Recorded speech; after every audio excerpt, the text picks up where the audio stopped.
I am the master. Greetings Commanders, this is Veteran Captain Ken, and today I'm going to review some Star Wars Legion terrain from a company called Knights of Dice. So this is the package that I've been sent, and let's see what we've got here. Alright, so we've got a dice bag from Knights of Dice. Thank you very much, wasn't expecting that. We do have a Prettiest Guildhall. We have a Thieves Shack. We have Tomans Shack. We've got Angren's Workshop.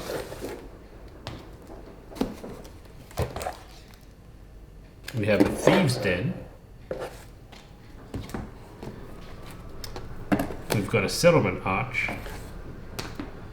And the biggest piece here, we have a Hangar Bay.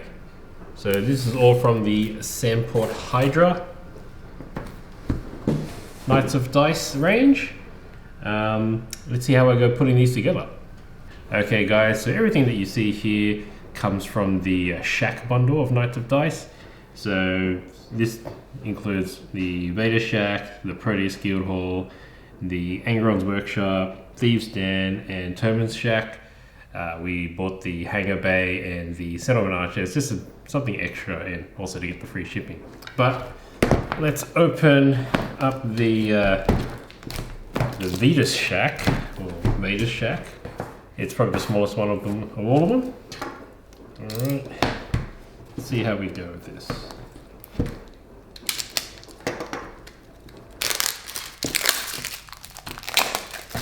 So this terrain is your typical flat pack MDF built terrain. So it's not stuff that's 3D printed.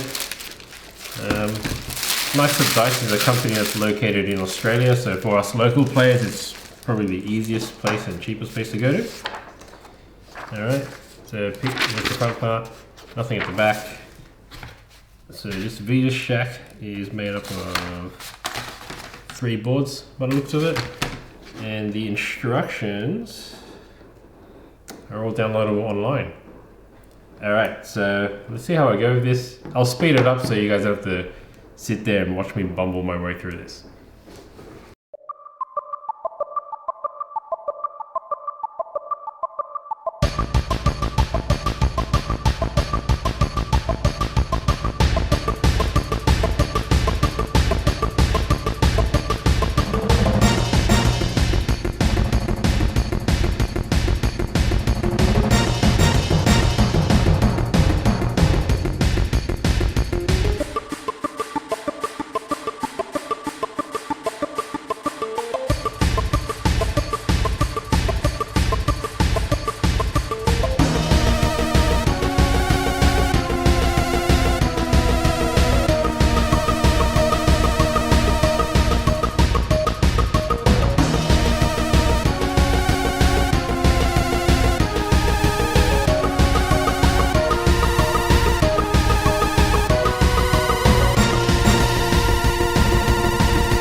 So we'll just quickly come back to it here. It's been about 20 minutes into constructing this, and as a part at the front here where I freaked out, where there was a piece that when I followed the instruction didn't seem to fit there, but it turned out to be inside there instead, which is pretty cool because I didn't realize it's for the inside. All right, let's get back to it. I think the next part is the roof.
Okay, so there you have it. That's the Prettiest Shack.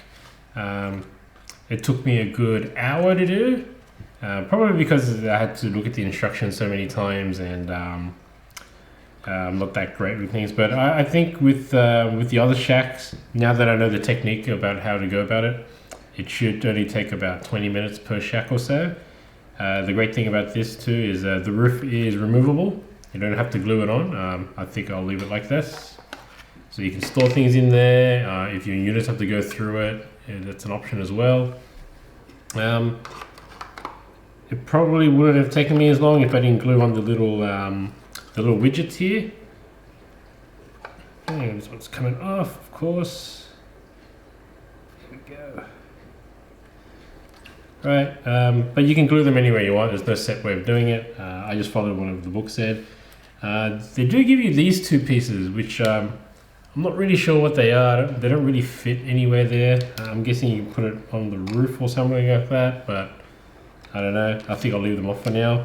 There was one piece I did mess up, which I can't really fix, is if you look in the gap there, which I'm sure no one would notice, I'm missing one of these little pieces, but who cares? And I think the aesthetic behind that, those little rooftop pieces is they look like chimneys or some sort of air conditioning vent or whatever, but they also act as like a little handle so you can take the roof off, which is pretty nice.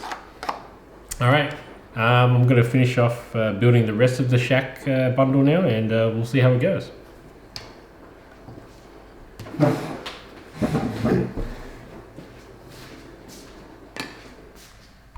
All right, guys, after several hours and 7 super glue tubes later, we are back. Everything is finished.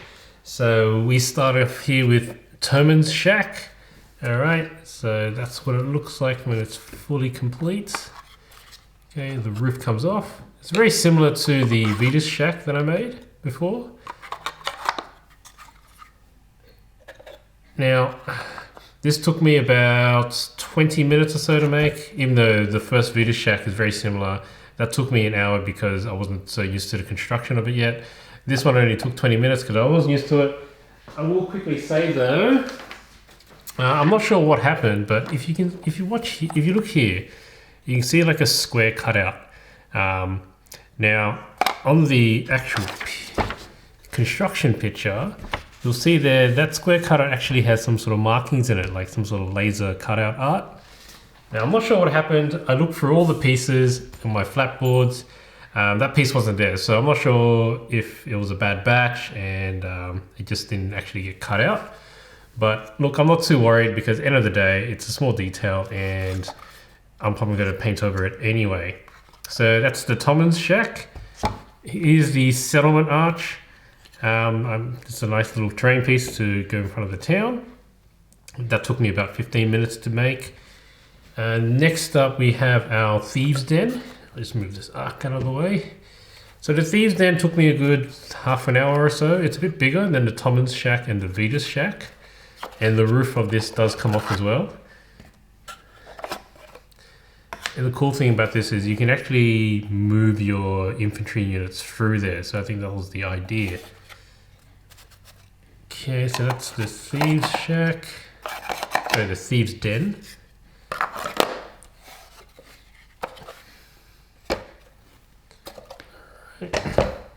Now, I'll move these two out of the way. Next up is the Prettiest Guildhall. So that's what it looks like, fully complete. This beast took me a good hour and a half to complete. Right. The cool thing about this, the roof comes off as well, so you can move your units through that. And not only that, the whole floor comes off for easy storage and also, I'm guessing, moving units through that as well. So that's the Prettiest Guildhall. Pretty nifty. Alright, next up is Angren's Workshop. So this took me 45 minutes to fully assemble. Alright, the roof comes off on these as well, so you can move units through that, but on top of that is this floor actually has a basket. So you can actually access the bottom floors there, or the top floor. And that basket just simply sits back in there, as such. Alright, looks like my cat is joining in on this review. Good stuff. Let me move you out of the way, Millie. Okay, so those are all the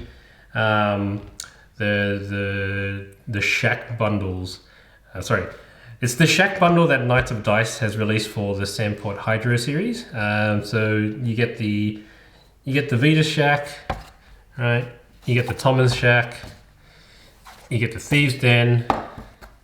You get Angren's Workshop, and you get the Prettiest Guildhall. So that's what you get in the bundle. That comes down to about $127 Australian.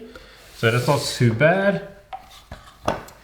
I got the settlement arch as a little extra for me to, aesthetics for the town, and also to boost up the price and get some free shipping. And then the last part that I've got for this review is the Hangar Bay, the Sandport Hangar Bay. So this isn't part of the actual bundle. I got this separate. It comes to about $48, and this took me a good hour and a half to fully assemble as well. So hilariously, the roof does come off here. So you can put some sort of spacecraft in there, I guess, or have your infantry units enter the doors and fight it out in the hangar bay there. Otherwise, put that back on.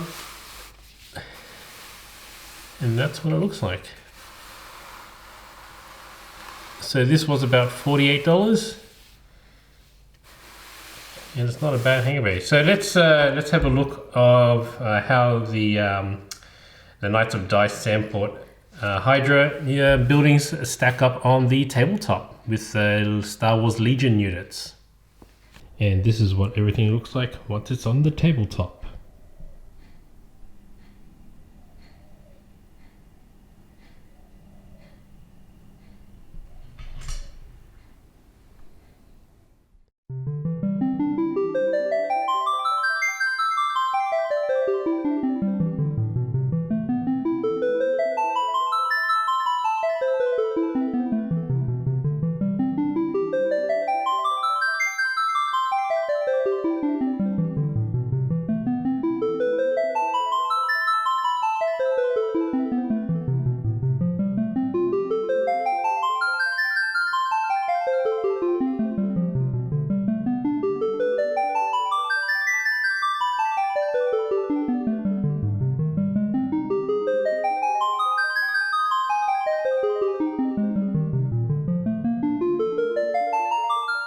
All right, so as you may have noticed, the scale for Legion is slightly off for this particular terrain set, but just barely. I think this is made more for 28mm scale models, whereas Legion is 32, but it still works. It's fine. Like, you can fit an ATST in there if you really wanted to. You can put like your model spaceships and TIE fighters in there. And when you put your stormtroopers next to the doors or on top of the building, it still works. This terrain works fairly well for your desert style shack that's not like, you know, your Tatooine kind of look that you want if you wanted something different. And we're really looking forward to using this terrain set on our next battle report. So this is Knights of Dice. This is the Sandport Hydra set. Obviously, this is not the whole catalog for Sandport Hydra. This is about half of it. There's still a couple more bundles that we're going to try to get our hands on to do a review on. And the other cool thing about Knights of Dice is they're, you know, for us Australians, they're the only locals. They're one of the only local suppliers for Star Wars Legion terrain. Otherwise, you know, the creme of the creme would be your Imperial terrain 3D printouts, which you know, it's going to cost heaps in shipping trying to get that from the US, or trying to print them yourselves here. The other option that we have so far is the Battle Kiwi terrain that we here at MOTF have a set off as well, but they're located in New Zealand. So, but it's not too bad getting that set too. So, if you can, I'd suggest getting both if if you're really keen. But if you're looking for a local cheap supplier, look no further than Knights of Dice. They're located in Melbourne. You know, shipping isn't too bad. If you order more than $150 Australian, it's free shipping locally, I believe. I'm not sure about international. And yeah, and you know, you save a fair bit of money getting the bundles. So we got the Shack bundles here. The next bundle we're going to try to get is the Cyclops Security Shack bundle. Shack. I keep saying that word shack. But yeah, this is anyways, I hope you guys enjoyed this review. This is Veteran Captain Ken signing out.